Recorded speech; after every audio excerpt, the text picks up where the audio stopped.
Several months ago, someone approached me to start facilitating a grief support group. I knew nothing about grief support groups. When I got home, I went online and searched grief support groups.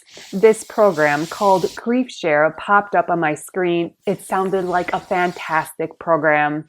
I sent an email off to a local pastor and asked him if this was something he'd be willing to do at his church. Thankfully, he was on board. Grief support was presented to the leadership committee. They agreed that this was something they wanted at the church, so Grief Share was approved to be started at a local church.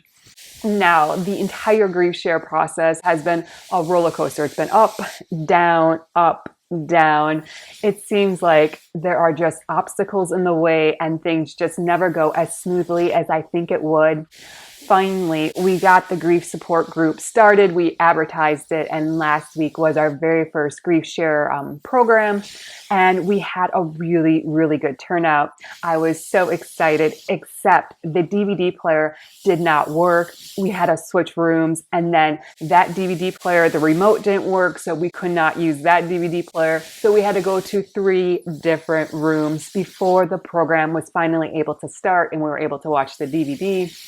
It was a really great session. I felt like a lot of people got a lot of good things out of it, and I was really excited.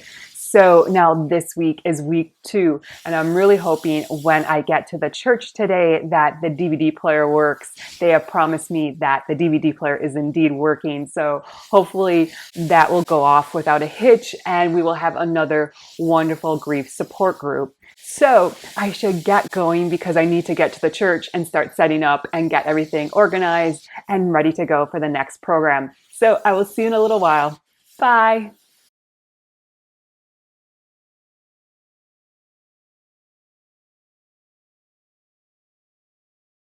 Hello, I am back from Grief Share, and we had a really wonderful meeting today. People were really opening up about their emotions and their feelings, and I felt as though we made a lot of progress. I was so happy. The DVD player worked this week. There were not any issues with the DVD player. The remote worked, the televisions worked, everything worked really well with seeing the DVD. After the DVD, we had a great discussion, and there were some new people this week. So I was really happy that our group is growing, but then also 2 people that were there last week were not there this week. One person told me she was not going to be there. She has family coming in and she just did not think she'd be able to get to Grief Share. So she's going to be missing a couple weeks. But then there was another woman that contacted me and she apologized. She was there for part of last week's meeting. She had to leave because she was having a lot of back pain, but she told me she would try to make it to this week's meeting.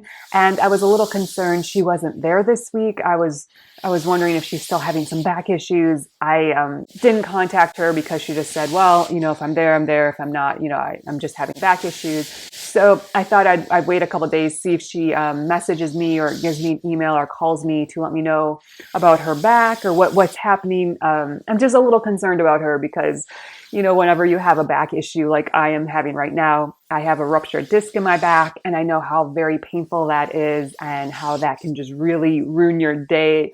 So I am just keeping her in prayer right now, and maybe I might follow up with her a little bit later in the week if I don't hear anything from her.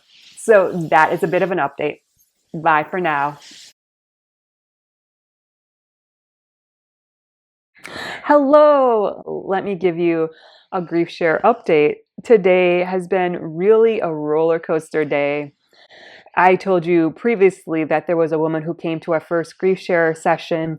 She has a lot of back pain right now, and she decided when we were switching rooms that first day, because we had so many issues with the DVD player, she took a Motrin, and then she realized when she took the Motrin, when we were switching rooms, that Motrin makes her really sleepy. She was concerned that the Motrin might be in full effect by the time Grief Share was over, that she would not be able to drive home. She'd be too tired. So she decided for her safety just to drive home.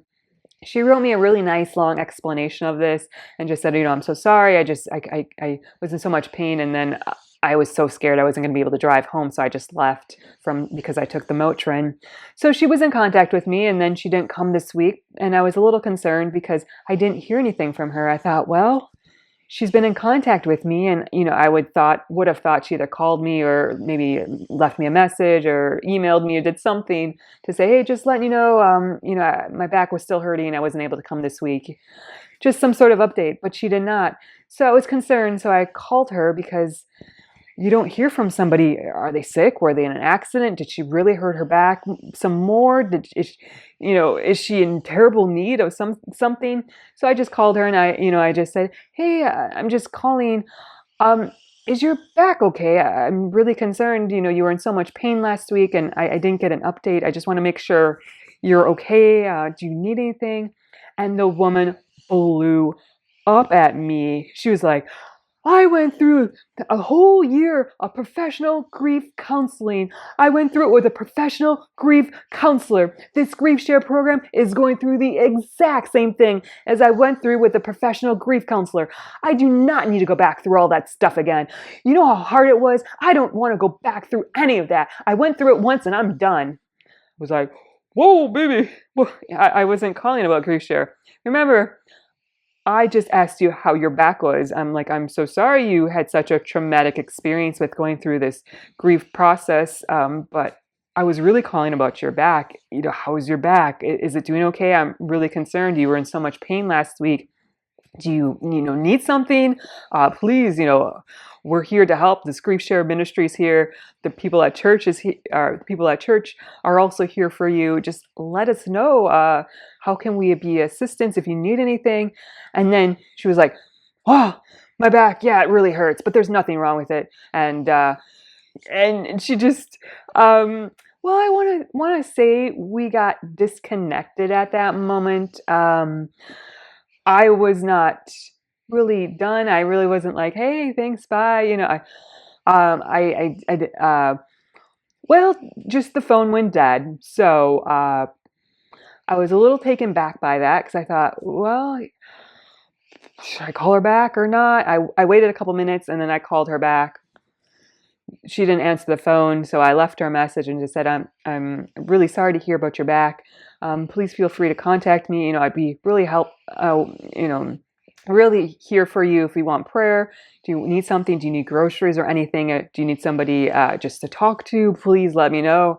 Any way I can help, let me know. And she has not returned the call. So I'm just really taken back, kind of upset by the whole thing because I was not expecting that, and it's clear that this woman is still going through a tremendous amount of grief, and I do truly believe this grief share program would really be helpful for her, but she's not at that place right now. She just seems to be like, I'm fine the way I am, and she's not fine at all. Plus she hurt her back, so she's in a tremendous amount of pain. So I won't give you her real name, but if we just could pray for we'll just call her Amy.